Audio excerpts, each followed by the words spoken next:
আজকের গল্প বিপিন বাবুর বিপদ। রচনায় দেবদীপ মিত্র। লেখক দেবদীপ মিত্র 2017 সাল থেকে লেখালেখি শুরু করেন। একটি জনপ্রিয় ফেসবুক গ্রুপ ভূতভুতুমে আর্নেল জেনকিন্স নামক একটি ছোট গল্পের মাধ্যমে আত্মপ্রকাশ। এরপর রচনা করেন আরও অনেক ছোট গল্প, যার বেশিরভাগই হরর গোত্রের।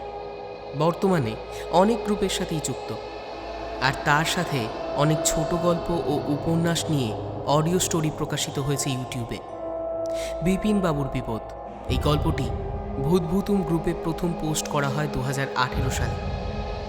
আজকের মূল গল্প পাঠে সৌরভ এবং একটি বিশেষ ভূমিকায় ফিকশন হান্ট ইউটিউব চ্যানেল থেকে প্রীতম, যার লিঙ্ক আমরা ডেসক্রিপশনে দিয়ে রাখব। সেখানেও আপনারা অসাধারণ কিছু গল্প শুনতে পাবেন। পারলে একবার সেখানে ভিজিট করে আসতে পারেন। শুরু হচ্ছে গল্প বিপিন বাবুর বিপদ।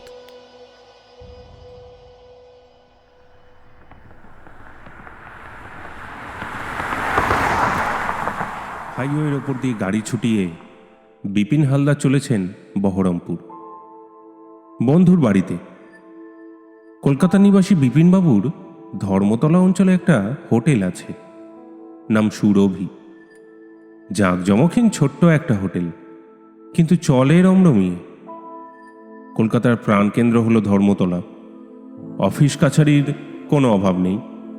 সেই সমস্ত সরকারি বেসরকারি অফিসের কর্মীরাই ওনার হোটেলের নিয়মিত খদ্দের। তবে যাঁরা ওনার হোটেলে খেতে আসেন, সকলেই খানিকটা নিচু শ্রেণীর কর্মী। কেউ কেরানি, কেউ বা সরকারি অফিসের বেয়ারা। উচ্চপদস্থ কর্মীরা এই সমস্ত হোটেলে খেতে আসার প্রয়োজন বোধ করেন না। আর কেনই বা করবেন? ভালো টাকা মাইনে পেলে সামান্য বর্গফুটের হোটেলে ভ্যাপসা গরমের মধ্যে গলদঘর্ম হয়ে কেউ কি খেতে আসে? তবে সামান্য এই মধ্যবিত্ত লোকগুলোই বাঁচিয়ে রেখেছে সুরভি হোটেলকে। আর তার প্রমাণ হচ্ছে বিপিনবাবুর আর্থিক সচ্ছলতা। অল্প বয়সে সামান্য একটা ফাস্টফুডের দোকানে কাজ করতেন তিনি। শিক্ষা দীক্ষার দৌড় বেশি দূর অবধি ছিল না ওনার, কিন্তু পয়সা রোজগার করাটা একটা শিল্প। এক্ষেত্রে শিক্ষা দীক্ষার থেকেও যেটা আরো বেশি করে প্রয়োজন, তা হলো প্রত্যুৎপন্নমতিত্ব। অল্প বয়স থেকেই বিপিনবাবু ছিলেন উপস্থিত বুদ্ধির অধিকারী। সেই কারণে ওই সামান্য ফাস্টফুডের দোকান ওনাকে বেশি দিন বন্দি রাখতে পারেনি। নিজেকে সেই কূপের মধ্যে থেকে বের করে এনে শুরু করেছিলেন ব্যবসা। গড়ে তুলেছিলেন সুরভি হোটেল। তারপর থেকে জীবনে কখনো আর পিছনে ফিরে তাকাতে হয়নি ভদ্রলোককে। ভাগ্যের চাকা সেই যে ঘুরল, আর থামেনি কখনো। এই হোটেলের দৌলতেই নিজে ভালো ফ্ল্যাট কিনেছেন, সংসার চালিয়েছেন, ছেলে মেয়েকে মানুষও করেছেন। সব মিলিয়ে নিশ্চিন্ত জীবনযাপন করছেন ভদ্রলোক। বিপিনবাবুর ছোটবেলাটা বহরমপুরেই কেটেছে। ওখানকারই একটা সরকারি বিদ্যালয়ে পড়তেন তিনি। যে বন্ধুর বাড়ি চলেছেন আজ, তিনি বিপিনবাবুরই সহপাঠী। বন্ধুর অনুরোধে তার একমাত্র পুত্রের বিবাহের নিমন্ত্রণ রক্ষা করতেই কলকাতা থেকে 125 মাইল দূরে গাড়ি হাঁকিয়ে চলেছেন তিনি। হোটেল বন্ধ করে সমস্ত কাজ সেরে রওনা দিতে বেজে গিয়েছিল বিকেল 5টা। গন্তব্যে পৌঁছতে অন্তত ঘন্টা 5 তো লাগবেই। বন্ধু শ্যামল দাসকে বলাই আছে পৌঁছতে রাত হবে। 3 দিন ধরে চলবে বিবাহ অনুষ্ঠান। সুরভি হোটেল এই 3 দিন ঝাঁপ বন্ধ থাকবে। তাতে অবশ্য বিপিনবাবুর খুব একটা ক্ষতি হবে না। তার কারণ, ব্যবসা শুরু করার পর থেকে এই প্রথম হোটেল বন্ধ করে তার দূরে কোথাও যাওয়া। চারিদিকের নিকষ কালো অন্ধকার ভেদ করে হাইওয়ের ওপর দিয়ে গাড়ি ছুটিয়ে চলেছেন বিপিনবাবু। কৃষ্ণনগর অবধি রাস্তার দুধারে দোকানপাট, লোকালয়, লোকসমাগম নজরে পড়ছিল। কিন্তু তারপর অপার্থিব শূন্যতা। একবার হাতঘড়িতে সময় দেখলেন ভদ্রলোক। রাত 9:30। হাইওয়েতে আলোর বংশ নেই। মাঝে মাঝে পাশ কাটিয়ে কতগুলো পেল্লায় ট্রাক আর অন্যান্য কিছু যানবাহন দ্রুত বেগে বেরিয়ে যাচ্ছে কলকাতার দিকে। জল জল করে জ্বলতে থাকা তাদের হেডলাইটের আলোগুলো দেখলে মনে হয় যেন কোনো এক নিষ্ঠুর অপদেবতার চোখে রোষানল জ্বলছে। রাস্তার দুধারে সুদীর্ঘ গাছের সারি, একেবারে রাস্তার ওপর ঝুঁকে পড়েছে তারা। অদ্ভুত আকৃতি তাদের, যেন ষাঁড় বেঁধে দাঁড়িয়ে এক অপার্থিব প্রেত সভা গঠন করে তুলেছে। গন্তব্যে পৌঁছতে 11টা পেরিয়ে যাবে, এ ব্যাপারে বিপিনবাবু নিশ্চিত। কিন্তু একটা ব্যাপার খুবই অবাক করে তুলল ভদ্রলোককে। হঠাৎ করে বেশ ক্ষুধা অনুভব করতে লাগলেন তিনি। ব্যাপারটা কি? এমন তো হওয়ার কথা নয়। এই তো কিছুক্ষণ আগেই কৃষ্ণনগরে গাড়ি থামিয়ে একটা হোটেল থেকে 8খানা গরম কচুরি আর প্রায় 200 গ্রাম সরভাজা খেয়েছেন। তাহলে তাহলে এখন তো খিদে পাওয়ার কথাই নয়। একজন 55 বছর বয়সী লোকের পাচনতন্ত্র এতটা সক্রিয় তো হতে পারে না যে ওরকম ভারী খাবার পেটে পড়ার পরও 1 ঘন্টার মধ্যেই খিদে পেয়ে যাবে। ব্যাপারটাকে প্রথমে খুব একটা গুরুত্ব দিলেন না ভদ্রলোক, কিন্তু খানিকক্ষণ পর অনুভব করলেন যে গুরুত্ব না দিয়ে কোনো উপায় নেই। যত সময় এগোচ্ছে ততই দুর্বিষহ হয়ে উঠছে খিদের জ্বালা। এক সময় অসুস্থ বোধ করতে লাগলেন বিপিনবাবু। পাশের সিটে রাখা কালো ব্যাগটার ভেতর থেকে জলের বোতল বের করে খানিকটা জলও খেলেন। লক্ষ্য করলেন বোতলের জলও তলানিতে এসে ঠেকেছে। কৃষ্ণনগর থেকে জল কিনে নেওয়া উচিত ছিল। মনে মনে নিজের নির্বুদ্ধিতাকে ধিক্কার জানালেন ভদ্রলোক। কিন্তু যে উটকো ঝামেলার সৃষ্টি হয়েছে তার থেকে মুক্তির উপায় কি? কোথায় এখন খাবার পাবেন তিনি? চারিদিকে জমাট বেঁধে রয়েছে বাদুড়ে অন্ধকার। জনমানবহীন এই রাস্তার শেষ কোথায়? কোথায় রয়েছে লোকালয়? একটা হোটেল পেলেই সেখানে গাড়ি থামিয়ে ভরপেট খেয়ে নেবেন ভদ্রলোক। গাড়ির গতি কমিয়ে দিলেন বিপিনবাবু। খিদের জ্বালা আর সহ্য করা যাচ্ছে না। গাড়ি চালাতে চালাতে রাস্তার দুধারে সজাগ দৃষ্টি রাখলেন। হঠাৎ লক্ষ্য করলেন হাইওয়ের ধারে বেশ খানিকটা দূরে একটা আলোর বিন্দু নজরে পড়ছে। একটা স্বস্তির নিঃশ্বাস মোচন করলেন ভদ্রলোক। যাক, তাহলে কাছেই কোনো লোকালয় রয়েছে। আর যেখানে লোকালয় সেখানে তো হোটেল থাকবেই। আলোটাকে লক্ষ্য করে গাড়ির গতি বাড়িয়ে দিলেন ভদ্রলোক। খানিকক্ষণের মধ্যেই আলো আরো তীব্র হলো। না, কোনো লোকালয় তো নয়। রাস্তার ধারে ডান দিকে ধূ প্রান্তরের মাঝে ছোট্ট একটা ঘর। হোটেল কি? একটা কাঁচা রাস্তা হাইওয়ে থেকে ডান দিকে বাঁক নিয়ে ওই ঘর অবধি পৌঁছেছে। 7-5 না ভেবে কাঁচা রাস্তায় গাড়ি নিয়ে নামলেন ভদ্রলোক। সঙ্গে সঙ্গে একটা সুগন্ধ বিপিনবাবুর নাসিকা গহ্বরের মধ্যে প্রবেশ করে যেন মাতাল করে তুলল। বিগত 25 বছর ধরে হোটেলের ব্যবসার অভিজ্ঞতা সঞ্চয় করা বিপিনবাবুর বুঝতে বাকি রইল না যে এরকম সুগন্ধ খাদ্য ছাড়া বিশ্ব সংসারে আর কোনো জিনিসই বিতরণ করতে পারে না। আনন্দে তার মনটা নেচে উঠল। শুধু খাদ্য নয়, রীতিমতো উপাদেয় খাদ্য মিলবে এই হোটেলে, এ ব্যাপারে তিনি একেবারে নিশ্চিত। তা না হলে এমন গন্ধ নাকে আসত না।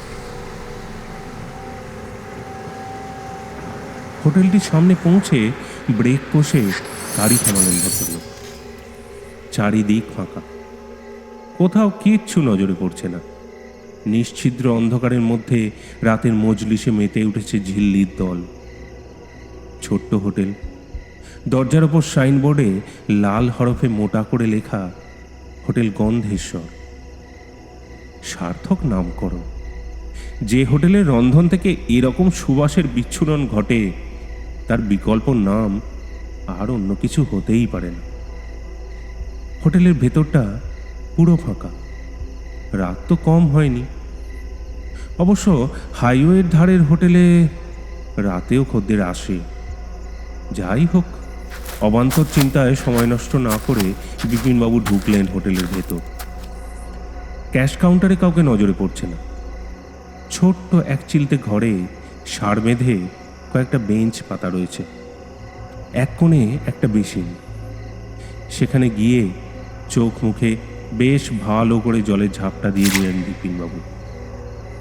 খাওয়ার গন্ধ নাকে আসাতে খিদেটা যেন আরো দ্বিগুণ বৃদ্ধি পেয়েছে, কিন্তু সেই ক্লান্তি ভাবটা আর অনুভব করছে না।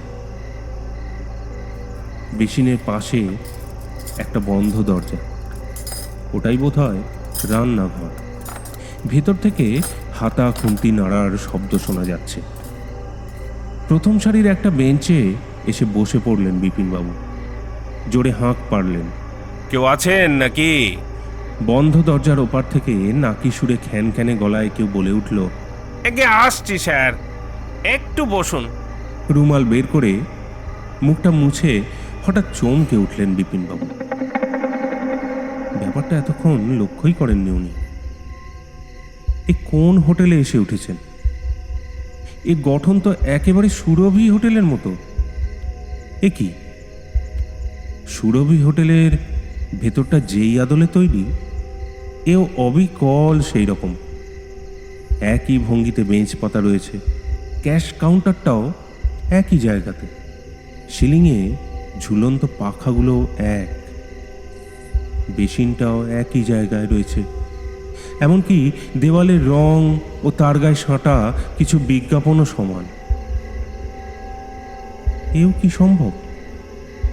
বিপিনবাবুর মনে হলো যেন কলকাতা থেকে এত মাইল দূরে হাইওয়ের ধারে এক জনমানব শূন্য অঞ্চলটিতে কোনো এক অজ্ঞাত মন্ত্র বলে তার প্রাণের চেয়ে প্রিয় সুরভি হোটেল স্থানান্তরিত হয়েছে। সব কিছুই এক, কেবল নামটা ছাড়া। ব্যাপারটা প্রথমে অদ্ভুত লাগলেও খুব একটা গুরুত্বও দিলেন না ভদ্রলোক। এক প্রকার ঝিমুনি ভাব অনুভব করছেন তিনি।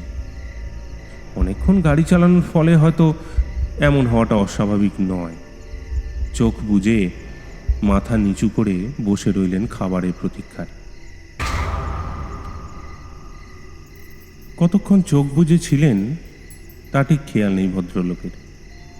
চটকা ভাঙল একটা শব্দে। আশপাশের বেঞ্চগুলো থেকে শব্দ আসছে। কিসের শব্দ? মনোযোগ সহকারে শুনে বুঝতে পারলেন স্টিলের থালার সাথে চামচের ছোঁয়া লাগলে যে শব্দ হয় ঠিক সেই রকম। মুখ তুলে চেয়ে দেখলেন অন্তত 15 লোক আশেপাশের বেঞ্চগুলোতে বসে ভোজনে মগ্ন। এরা কখন এলো? এতক্ষণ তো ছিল না। খানিকটা বিরক্তও বোধ করলেন বিপিনবাবু। ওনার পরে আসা খদ্দেরগুলো আগে খাবার পেয়ে গেল, কিন্তু উনি পেলেন না। জোরদার খিদের জ্বালা আর তার সাথে বিরক্তির মিশেলে এক অদ্ভুত অনুভূতি তৈরি হলো। চেঁচিয়ে উঠে বলতে গেলেন কি একটা, কিন্তু পারলেন না। একটা ব্যাপার চোখে পড়ার ফলে বাকশক্তি হারিয়ে ফেললেন বিপিনবাবু। এতক্ষণ ব্যাপারটা লক্ষ্যই করেননি। চারপাশে বসে থাকা লোকগুলো ওনার পরিচিত। সপ্তাহের প্রতিটা দিন এদের মুখ দেখেন ভদ্রলোক। এরা সকলেই ওনার হোটেলের নিয়মিত খদ্দের। উল্টো দিকের বেঞ্চে বসে থাকা লোকটা হলেন বালি নিবাসী নারায়ণ দাস। স্টেট ব্যাংকের কেরানির কাজ করেন। সুরভি হোটেলের অতি পুরনো খদ্দের। তার পাশে ছাই রঙের ময়লা জামা পরে বসে আহারে মগ্ন পাতিপুকুরের সুবিমল দত্ত, বীমা কোম্পানির সামান্য কর্মী। আরে পাশের বেঞ্চে যিনি বসে ভাত মুখে পুড়ে জাবর কাটছেন আর হাসি মুখে চেয়ে রয়েছেন বিপিনবাবুর দিকে, তিনি তো সিঁথির পরিমল বণিক, আয়কর দপ্তরে কাজ করেন। সব মিলিয়ে 15 জন, এবং সকলেই সুরভি হোটেলের খদ্দের। তবে একটা ব্যাপার অবাক লাগলো বিপিনবাবু। গত 10 দিন ধরে এদের হোটেলে খেতে আসতে দেখা যাচ্ছিল না। লাঞ্চের সময় সব নতুন মুখ নজরে পড়ছিল। আজ হঠাৎ কলকাতা থেকে এত দূরে হাইওয়ের ধারে জনমানব শূন্য এলাকায় একটা ছোট্ট হোটেলে এদের উপস্থিতি, কি এর ব্যাখ্যা? আহার শেষ করে আঙুল চাটতে চাটতে নারায়ণবাবু বেঞ্চ ছেড়ে উঠে এগিয়ে এলেন বিপিনবাবুর দিকে। হাসি মুখে বললেন, খবর কি দাদা? এখানে কি করছেন? মুখে কষ্টের সাথে হাসি ফুটিয়ে বিপিনবাবু জবাব দিলেন, আমি বহরমপুরে যাচ্ছি বন্ধু ছেলের বিয়েতে। আপনারা সবাই এখানে কি করছেন? এখানে এলেন কিভাবে? বিপিনবাবুর প্রশ্নের উত্তর এলো পাশের বেঞ্চে বসে থাকা পরিমলবাবুর মুখ থেকে। পরিমলবাবু বললেন, বড্ড খিদে পেয়ে গেছিল গো দাদা, তাই এখানে বসে চারটি খেয়ে নিলাম। বিপিনবাবু হেসে জবাব দিলেন, সে তো বুঝলাম, কিন্তু হঠাৎ এখানে কেন?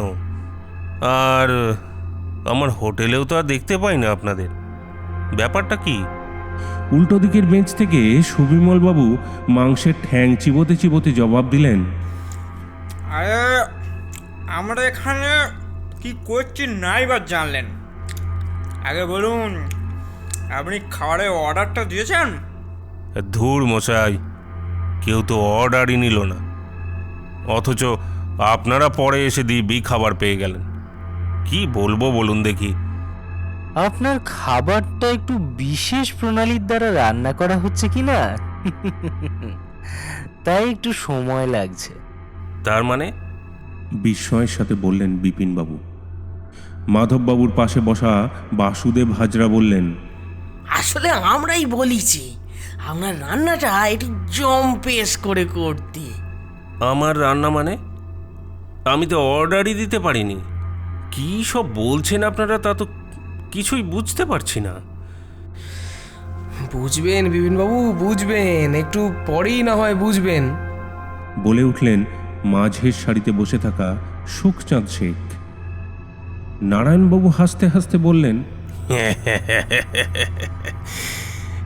এতদিন আপনি আমাদের কত যত্ন করে আপনার হোটেলে খাইয়েছেন, আজ আমরা আপনাকে পেয়েছি। পেট ভর্তি করে না খাইয়ে তো ছাড়বো না মশাই। কথাগুলো খুবই আন্তরিক, কিন্তু বলার ভঙ্গিমার মধ্যে আন্তরিকতার অভাব বোধ করলেন বিপিনবাবু। লোকগুলোর কথা কেমন যেন বিদ্রূপের মতো শোনাচ্ছে। মনে হচ্ছে গন্ধেশ্বর হোটেলে এদের আগমন ঘটেছে বিপিনবাবুকে খাওয়ানোর উদ্দেশ্যে। হঠাৎ ঘটল এক অদ্ভুত ব্যাপার। নারায়ণবাবু পেটে হাত দিয়ে মাটিতে লুটিয়ে পড়লেন। চিৎকার করে বলতে লাগলেন, কি যন্ত্রণা হচ্ছে গো পেটে! ও মাধব, ও সুবিমল, আমি যে আর পাচ্ছি না গো। বুক পেট একবারে যেন জ্বলছে।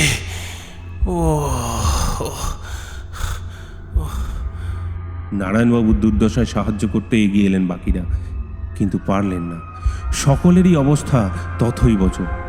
সকলেই পেটে বুকে হাত চেপে যন্ত্রণায় কাতরাচ্ছে। কেউ বমি করে উগড়ে দিচ্ছে ভেতরে জমে থাকা খাবার। হঠাৎ করে এই রকম হওয়াতে বিপিনবাবু যেন দিক বিদিক জ্ঞান শূন্য হয়ে পড়লেন। নিশ্চয়ই খাবারের মধ্যে ভেজাল ছিল, তা না হলে এই রকম ঘটনা ঘটবে কেন? চোখের সামনে এসব দেখে খিদে যেন নিমেষের মধ্যে উবে গেল বিপিনবাবু। কি করা যায় এখন? পলায়নই সর্বোত্তম উপায়। এক পা করে পিছিয়ে হোটেল থেকে বেরোতে লাগলেন তিনি, কিন্তু পারলেন না। দরজাটা বাইরে থেকে কেউ যেন বন্ধ করে দিয়েছে। প্রাণপণে করাঘাত করতে লাগলেন দরজার ওপর। দরজা খুলল না। খানিকক্ষণ পর পরিস্থিতি যেন একটু শান্ত হলো। ধীরে ধীরে উঠে দাঁড়ালেন সুরভি হোটেলের নিয়মিত সেই 15 জন খদ্দের। বিপিনবাবু বললেন, এখন কেমন বোধ করছেন আপনারা? খাবারে নিশ্চয়ই ভেজাল ছিল। সত্যি যা দিনকাল পড়েছে। বিপিনবাবুর কথায় উপস্থিত সকলে হো হো করে হেসে উঠলেন। কি অপার্থিব সেই হাসি! বুকের রক্ত যেন জল হয়ে যায় সেই হাসি শুনলে। এমন হাসি কোনো মানুষের হতে পারে না। খানিকক্ষণ পর সকলেই চুপ। নারায়ণবাবু বিদ্রুপের সাথে বললেন, কি বললেন বিপিনবাবু?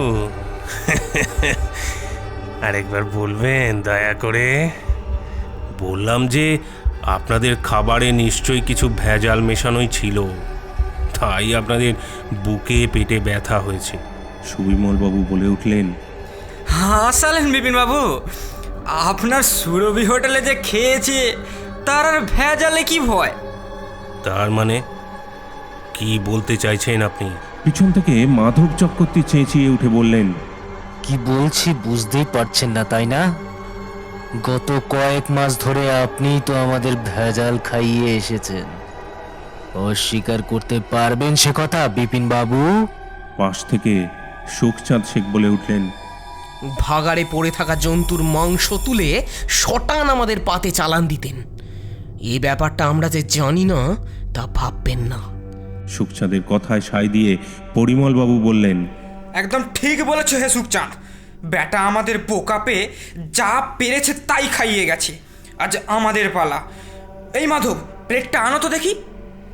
বিপিনবাবু ভয়ে কাঠ হয়ে গিয়েছেন। প্রতিবাদ করার মতো মনের জোর হারিয়েছেন তিনি। আর কি করেই বা প্রতিবাদ করবেন? এরকম নোংরা কাজ সত্যিই তিনি করেছেন। করেছেন বললে ভুল হবে, বরং বলা ভালো করে চলেছেন। মাংস কেনার খরচ বাঁচানোর জন্য কলকাতার আশেপাশের ভাগাড় থেকে জন্তু জানোয়ারের মৃতদেহের যোগান আসতো তাঁর হোটেলে। লোক থাকতো যারা এই কাজ করে দিত। গরু, ছাগল, মোষ, কুকুর কিচ্ছু বাদ যেত না। সম্প্রতি কলকাতার কিছু ছোট হোটেলের মালিকরা এমন কাজ করছে। কিছু নামি দামি রেস্তোরাঁর নামও জড়িয়ে পড়েছে এই কাণ্ডে। এর ফলে হোটেলগুলোর মালিকদের লাভের পরিমাণ অনেকটাই বৃদ্ধি পাচ্ছে। আর অসহায় মানুষগুলো মরলো নাকি বাঁচলো তার খবর রাখার দায় ওনাদের নয়। এই হতভাগ্য দেশে মানুষের কথা আর তাদের সুখ স্বাচ্ছন্দ্যের কথা কেই বা কবে ভেবেছে?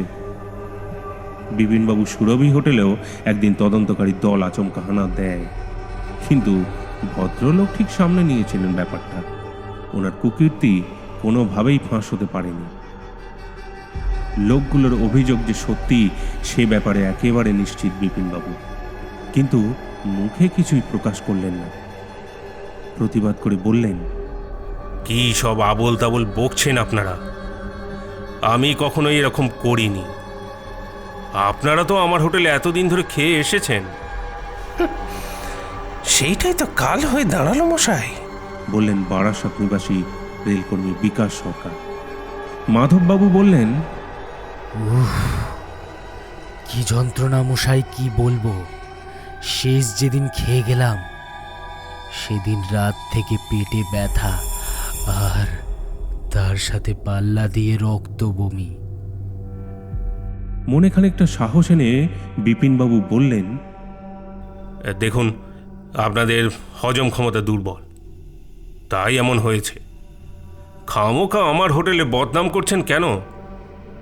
এখনো প্রচুর লোক সেখানে খেতে আসছে। কই, কেউ তো এমন অভিযোগ করেননি। সুখচাঁদ বলে উঠলেন, করেননি তার কারণ তার এখনো ব্যাপারটা টের পাননি। ওসব জীবিত থাকাকালীন কেই বা বুঝবে আপনার দুর্নীতি?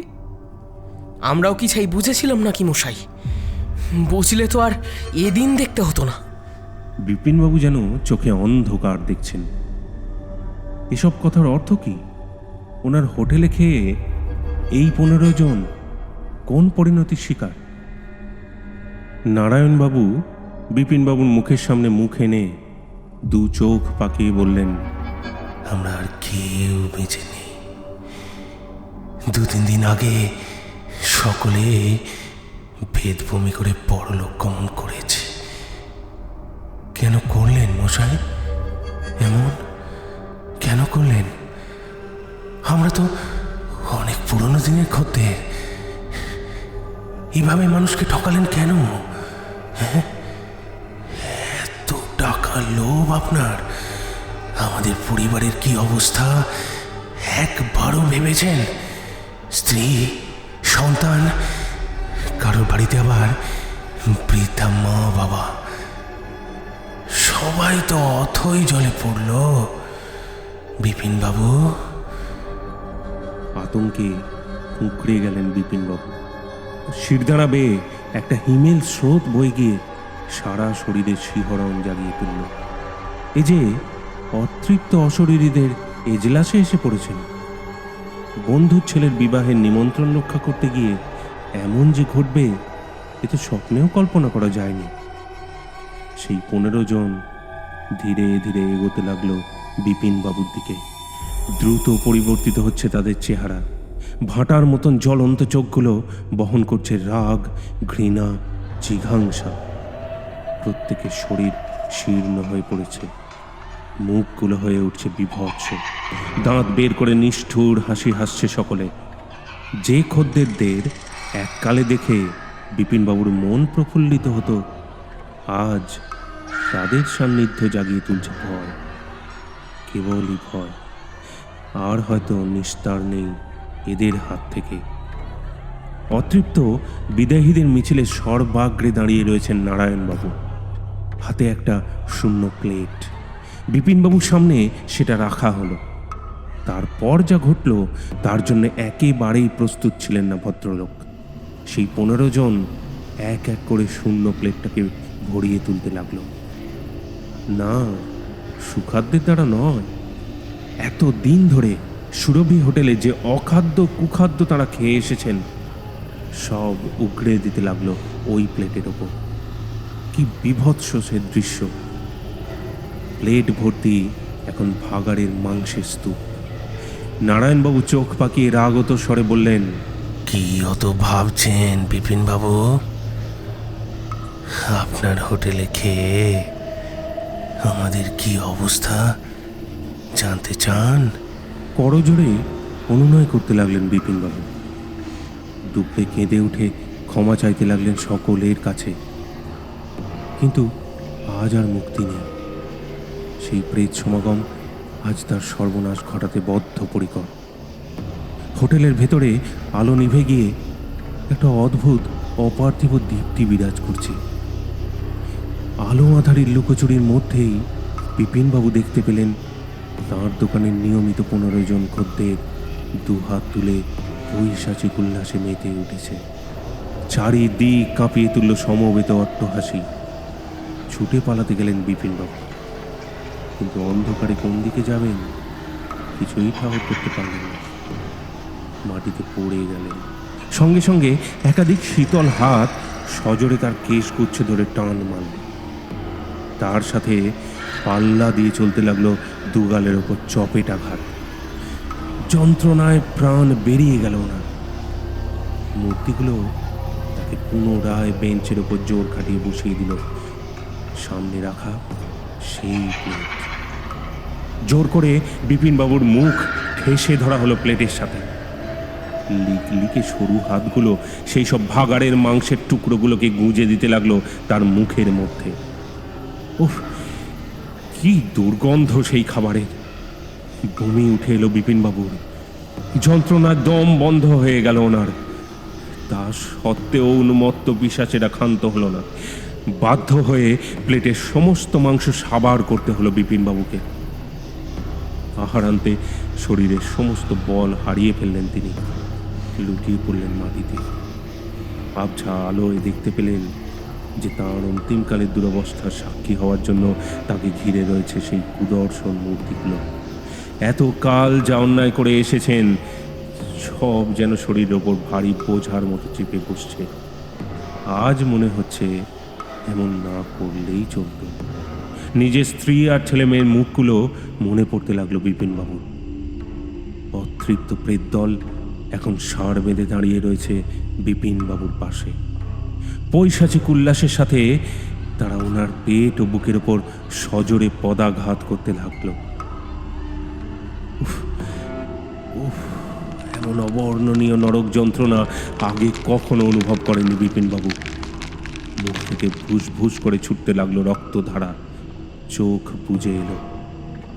ধীরে ধীরে মৃত্যুর কোলে ঢলে পড়লেন বিপিন হালদার।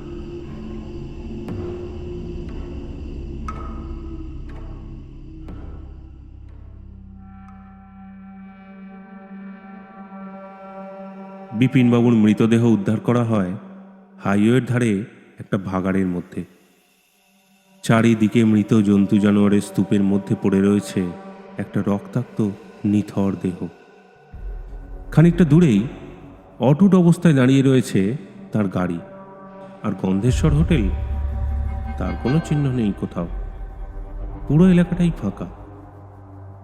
গাড়ি চালিয়ে ভদ্রলোক কেন ঢুকেছিলেন ভাগাড়ে, সেই রহস্যোদ্ঘাটন করতে এক প্রকার হাঁপিয়ে উঠেছিলেন তদন্তকারীরা।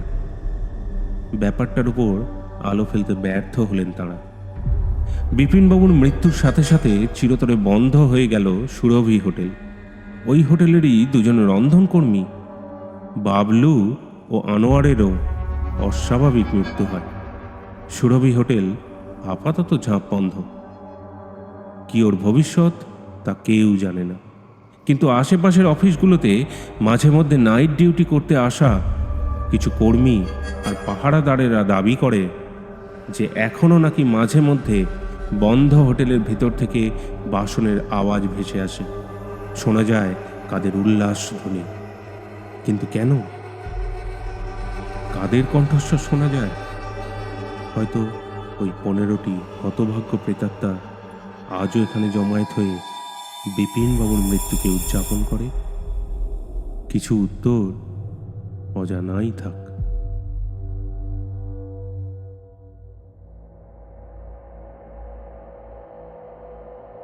শুনছিলেন গল্প বিপিনবাবুর বিপদ। গল্প পাঠ বিপিনবাবু, নারায়ণবাবু ও বিকাশ সরকারের ভূমিকায় সৌরভ, মাধব চক্রবর্তীর ভূমিকায় প্রীতম, পরিমল বণিক ও সুবিমল বাবুর ভূমিকায় অরূপ, গল্পের সূত্রধর রাধুনী, বাসুদেব হাজরা, সুখচাঁদ শেখের ভূমিকায় আমি সৌভিক। ধ্বনি পরিকল্পনা ও আবহে 30 FPS স্টুডিও, প্রচ্ছদ অভিপ্রত। সমগ্র পরিকল্পনা ও পরিচালনায় টিম ইওর অক্টোপাস। আমরা আবারও ধন্যবাদ জানাই লেখক দেবদীপ মিত্রকে এই উদ্যোগে আমাদের সম্পূর্ণভাবে সমর্থন ও সহযোগিতা করার জন্য। গল্পটি আপনাদের কেমন লাগলো অবশ্যই লাইক ও কমেন্ট করে আমাদের জানাবেন, এবং আমাদের চ্যানেলটি যদি সাবস্ক্রাইব না করা থাকে তাহলে অবশ্যই সাবস্ক্রাইব করে বেল আইকনটা প্রেস করে রাখবেন। এছাড়াও আপনার পছন্দের কোনো গল্প বা আপনার লেখা কোনো গল্প থাকলে তা অবশ্যই আমাদের ডেসক্রিপশনে দেওয়া জিমেল অ্যাড্রেসে পাঠিয়ে দিতে পারেন। আপনার গল্প নির্বাচিত হলে আমরা অবশ্যই আপনার সাথে যোগাযোগ করব এবং আপনার গল্প নিয়ে আমরা অডিও স্টোরি করব। ভালো থাকবেন, সুস্থ থাকবেন। নমস্কার।